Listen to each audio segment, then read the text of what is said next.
Hanya pria ini yang bisa bertarung dengan tangan terikat dan mengayunkan pedang menggunakan mulutnya. Namun tak satu orang pun yang mampu mengalahkannya. Siapa lagi kalau bukan Battosai sang pembunuh. Tapi meskipun begitu, ternyata ia memiliki satu kelemahan yang dapat menghancurkan kekuatannya. Apakah itu?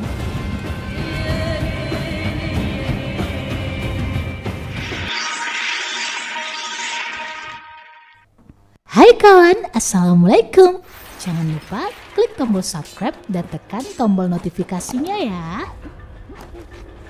Ini adalah film kelima dan terakhir dalam seri film Rurouni Kenshin yang menceritakan asal mula pengembaraan seorang diri Battosai, sang legenda, dan penyebab luka silang di wajahnya. Cerita bermula di tahun 1864. Saat itu di Jepang terdapat dua kubu berlawanan. Yang satu menjunjung era baru dan ingin mengakhiri kekuasaan shogun. Sementara sisi satunya terus berharap dapat menjunjung era shogun. Scene memperlihatkan seorang pria sedang berada dalam tahanan beberapa shogun yang tampak sedang berusaha menginterogasi pria tersebut. Tapi tak disangka pria yang dalam kondisi terikat itu justru tidak ragu untuk menyerang sebab tujuannya adalah memusnahkan semua shogun demi tercapainya era baru. Dengan mulut ia menarik pedangnya. Semua shogun tampak ketakutan. Bagaimana tidak? Sebab mereka sedang berhadapan dengan Himura Kenshin atau Battosai sang pembunuh. Tak perlu waktu lama. Satu persatu shogun ditebas hingga tewas. Apalagi ketika ikatan di tangannya sudah terbuka. Maka sudah tidak ada lagi yang mampu membendung keganasannya. Tak berselang lama, polisi Shinsengumi yang dipimpin Saito pun datang dan melihat pembantaian mengerikan yang terjadi. Mereka pun langsung menyadari bahwa ini adalah ulah Battosai.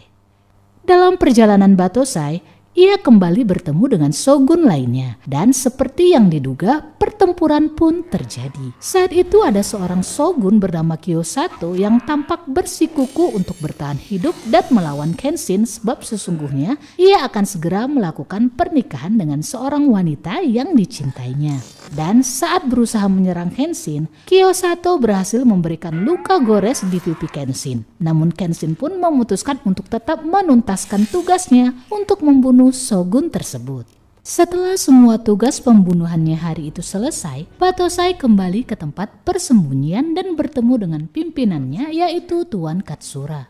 Katsura juga menanyakan bekas luka di pipi Battosai. Bahkan kekasih Katsura bertanya kenapa Battosai sang pembunuh selalu diliputi kesedihan. Saat itu Katsura kembali menerawang tentang pertemuan pertamanya dengan Battosai pada 1 tahun yang lalu saat organisasi mereka sedang mencari dan merekrut pasukan.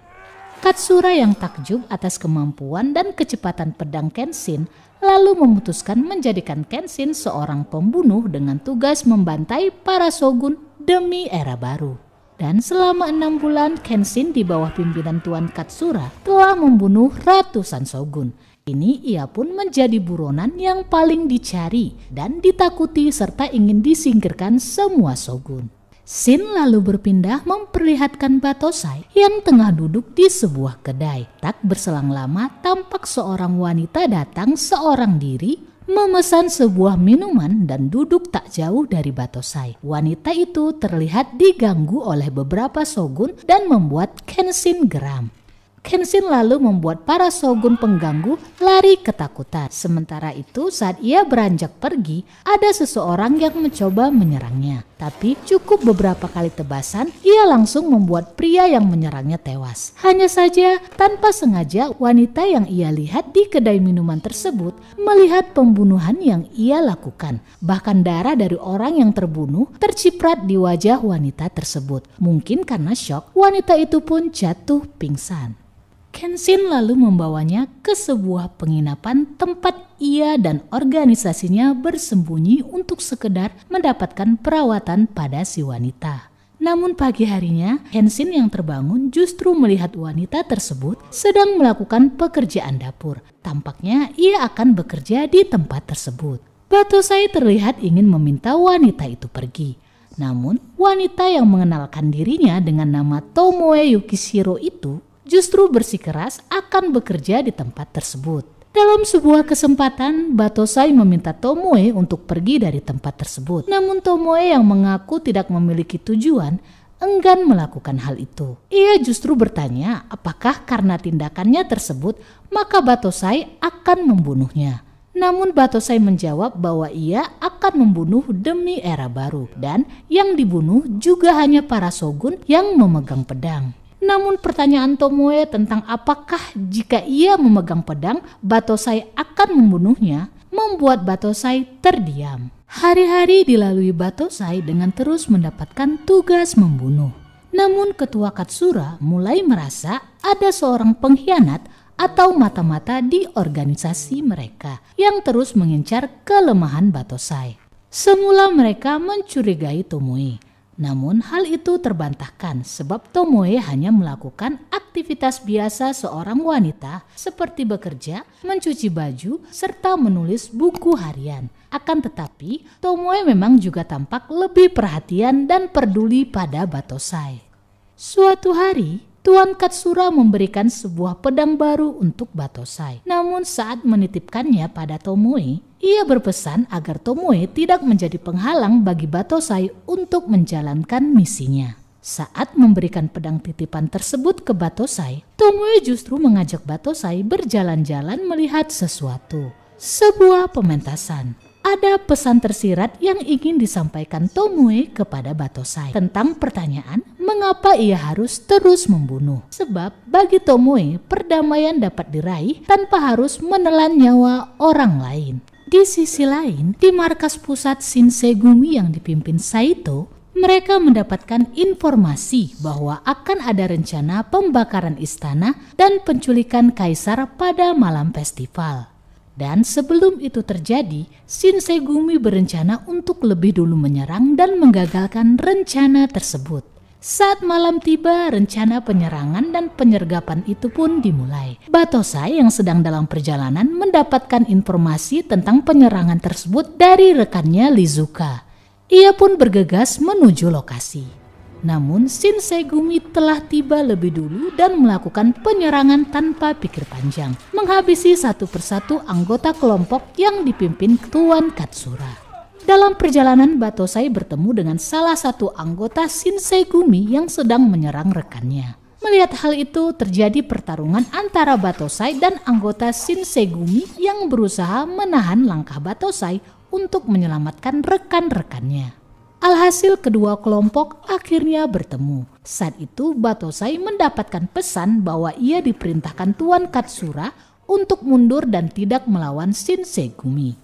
Rekan-rekan Batosai tampak sangat marah dan kesal atas peristiwa penyerangan yang terjadi.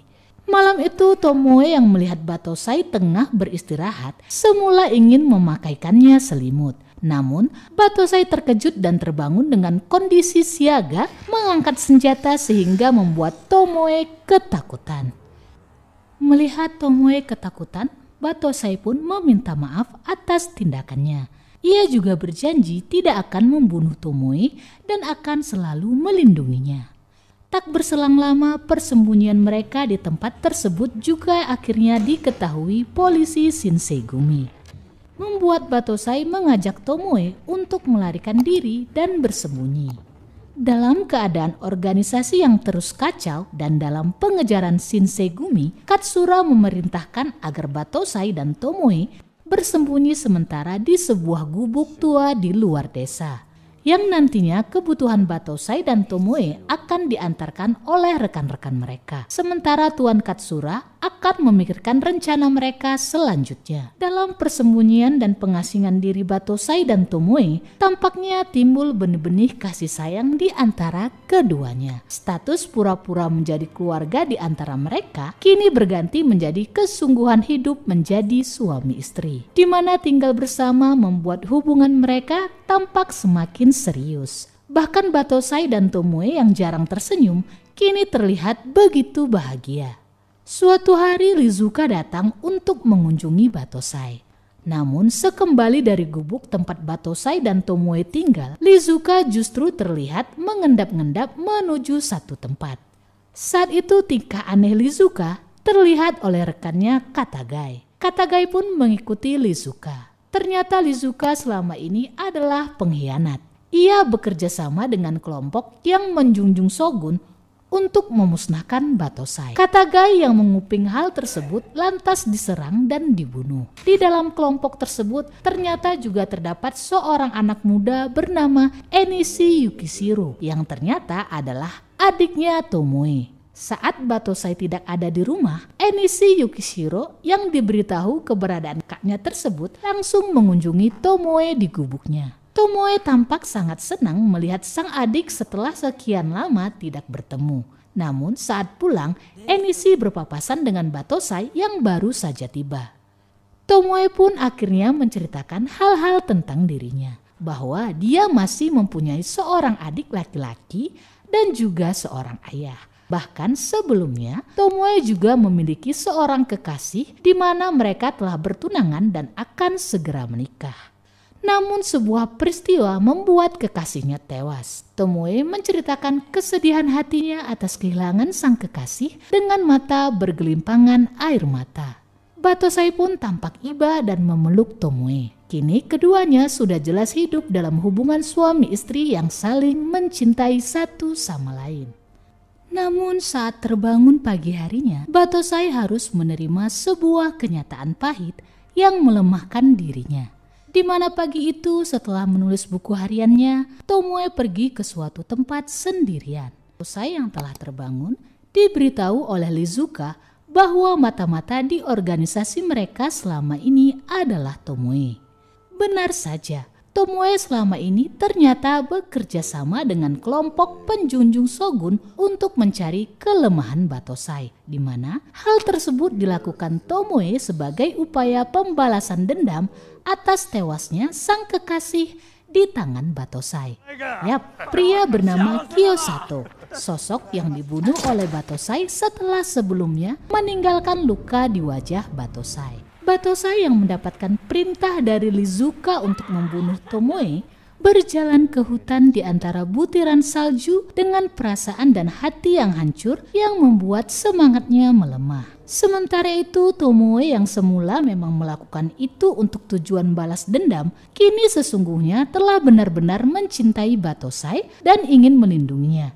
Sebab Tomoe tahu bahwa tujuan Batosai membunuh adalah untuk memperjuangkan era baru demi rakyat Jepang.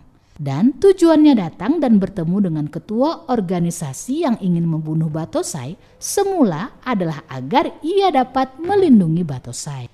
Namun ternyata mereka justru menyadari bahwa Tomoe dan Batosai kini saling bergantung satu sama lain, di mana sesungguhnya kelemahan Batosai kini adalah rasa sayangnya terhadap istrinya Tomoe Yukishiro. Dalam perjalanan, Batosai terus mendapatkan serangan yang bertubi-tubi. Namun, ia terlihat tak dapat menguasai dirinya hingga ia terus diserang dan terluka. Satu persatu secara bergantian, para organisasi yang menjunjung shogun terus menyerang Batosai. Bahkan, di dalam markas pemimpin organisasi tersebut juga terlihat menyerang Tomoe yang tampak ingin melindungi Batosai. Saat melihat Batosai sudah semakin melemah dan para anggotanya yang menyerang terlebih dahulu telah tewas, pemimpin organisasi tersebut akhirnya turun tangan untuk menyerang Batosai. Batosai pun mendapatkan serangan yang sangat keras. Namun di ujung pertarungan, Tomoe yang melihat hal itu memutuskan untuk melindungi Batosai. Ia berlari ke tengah pertempuran di mana ia berusaha melindungi Batosai dari pedang ketua organisasi. Tapi Batosai yang dalam keadaan sangat lemah tanpa melihat ke depan menebaskan pedangnya dengan sangat kuat. Pedang tersebut memang mengenai lawannya. Akan tetapi Batosai tak menyadari bahwa pedang tersebut juga menebas istrinya sendiri. Tomoe tergeletak bersimbah darah. Batosai yang akhirnya menyadari hal itu langsung memeluk Tomoe. Ia terlihat sangat terpukul atas tindakannya. Di akhir hayatnya, Tomoe mengambil sebuah pisau dan meninggalkan sebuah luka gores di pipi Batosai, melengkapi luka gores yang ditinggalkan kekasihnya terdahulu. Ia pun menghembuskan nafas terakhirnya dalam pelukan kekasihnya Himura Kenshin atau Batosai sang pembunuh.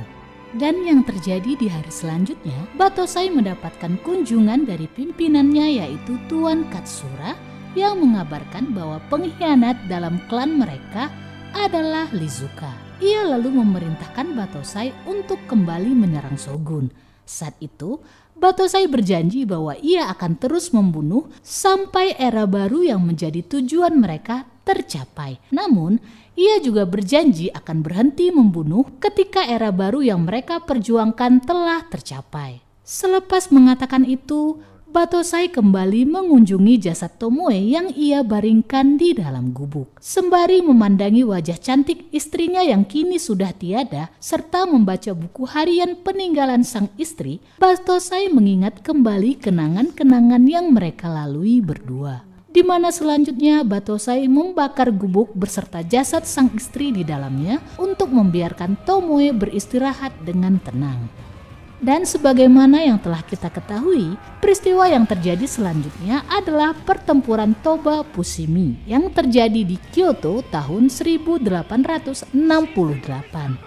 Sebuah pertempuran besar yang membawa kehadiran era baru di Jepang. Di mana saat itu sesuai janji Battosai serta pengorbanan Tomoe, Battosai menancapkan pedang yang selama ini menemaninya untuk mencabut ratusan nyawa manusia untuk kini ia tinggalkan. Dan menjadi awal langkah pengembaraan Kenshin Himura atau Battosai seorang diri untuk memperjuangkan perdamaian tanpa lagi membunuh. Demikianlah alur cerita dari film Rurouni Kenshin, The Beginning. Akhirnya semua episode dari Rurouni Kenshin telah tayang dan memberikan penjelasan lengkap tentang perjalanan Battosai sang pembunuh serta sejarah luka silang di wajahnya yang ternyata memiliki kisah yang sangat dramatik. Terima kasih karena kawan-kawan telah menyaksikan video ini. Sampai jumpa di video-video Maniac Movie selanjutnya. Bye-bye!